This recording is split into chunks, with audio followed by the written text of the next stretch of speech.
difference between totalitarian Islam and everything that the West stands for.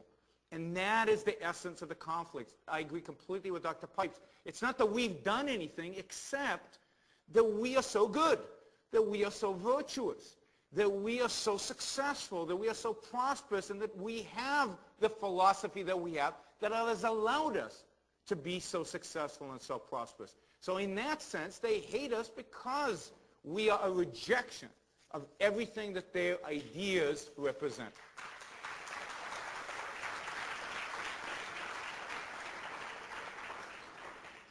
Thank you, Dr. Brooke. All right, we'll start with you for the second question. Does the Islamic religion pose a threat to the West, or is it a religion of peace like President Bush and others advocate? Are the terrorists just a fringe group of fanatics, or are they part of a wider ideological movement? Well, look, I don't believe there's any such thing as a religion of peace, period. Religion has a long history, all religions have a long history, to prove quite solidly that they are not peaceful. Just read the Old Testament if you doubt that. Certainly Islam, modern Islam, is not a religion of peace. It advocates of violence predominantly against its own people. None of us would want to live in a country dominated by totalitarian Islam. Put aside the threat they have to the outside world. It is a religion of violence towards its own people. And like most totalitarian ideologies, or all totalitarian ideologies really, once they finish subjugating their own people, they're interested in subjugating the rest of us. So there's nothing about Islam that's peaceful. And in totalitarian Islam, which is clearly a subgroup within Islam, and we can debate how many within the Muslim world adhere to totalitarian Islam. I think I agree with Dr. Pipes, the number, and with Dr. Sultan, the number is not small. This is a substantial, significant number of the Muslim world, from UCLA all the way through to Indonesia, Bangladesh, to Pakistan, and to the Middle East, and through to Morocco. And of course, we should at some point talk tonight about Europe. This is a dominant thread within Islam. It's not a fringe thread within Islam. And let me just second something Dr. Pipe said. Let's get away from this term terrorism. Terrorism is not the issue. It's not the problem. This ideology is the problem. Terrorism just happened to be the current methodology. What, so they get nuclear bombs and they can loft them over so they're not the enemy because they're not terrorists using them? It happens to be a state? No, the enemy's totalitarian Islam, terrorist or not.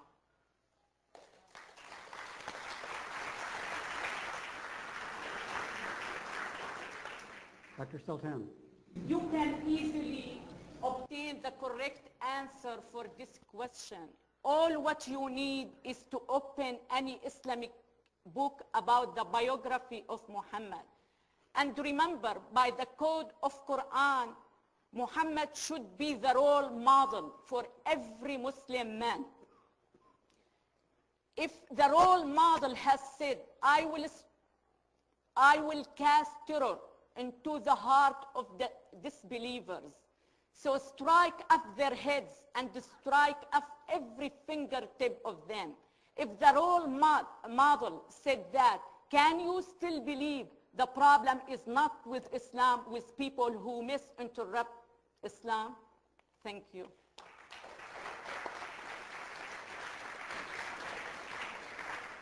Dr. Pipes. It's worth noting that today we are confronting the problem of radical Islam, totalitarian Islam.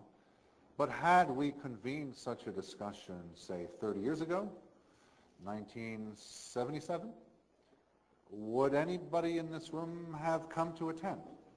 There was no problem of radical Islam 30 years ago. There was no jihad underway. There was no taking over of Europe. There was no violent series of terrorist actions. There was no government of Turkey in the hands of the Islamists, and so forth and so on. In other words, this is a historical phenomenon. Things change over time. The fact that radical Islam is dominant today does not mean that it's been dominant in the past or needs to be in the future.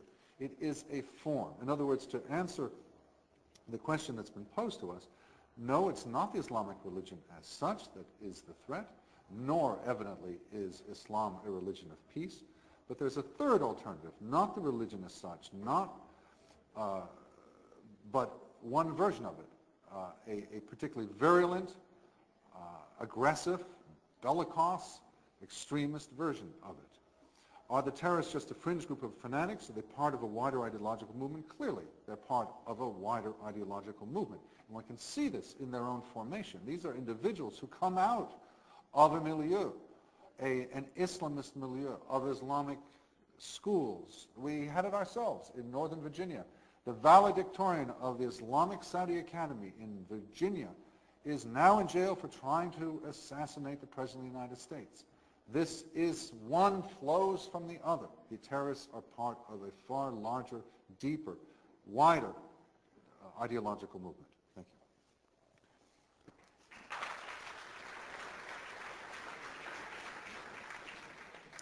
Thank you. All right, third question, start with Dr. Pipes. What is the appropriate response to the threat of Islamic totalitarianism? Is peace between their values and Western values possible? And if so, how do we achieve it?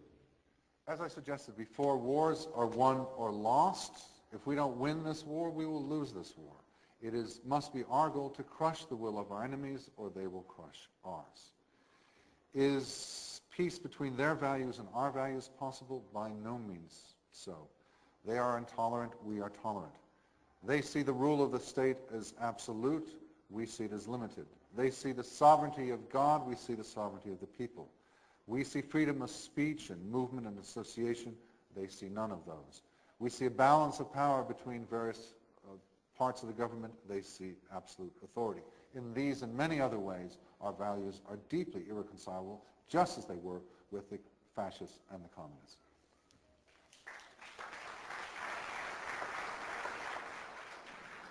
Dr. Ziltan. We cannot establish peace between who values death and who values life. We cannot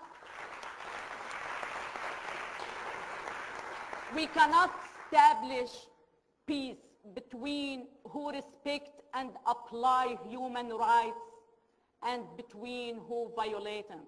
You cannot establish peace between the mentality that belongs to the 7th centuries and the mentality that belongs to the 21st century. I believe the whole world is facing a big crisis, and the whole world has to unite in order to solve this crisis.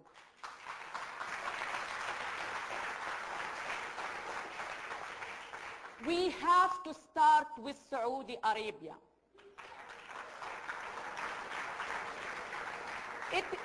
It is the mastermind of today's crisis.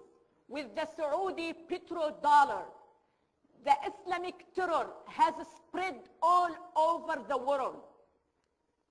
Are you familiar with the Saudi flag? Take a look at their flag. The Saudi flag has a writing that says, "No God but Allah, and Muhammad is his prophet." And below that is a large sword. The word and the sword represent a country with a desire to impose Islam by force. So we need fearless Western leaders to put more pressure on the Saudi government. First, to change its flag. Second, to respect and apply human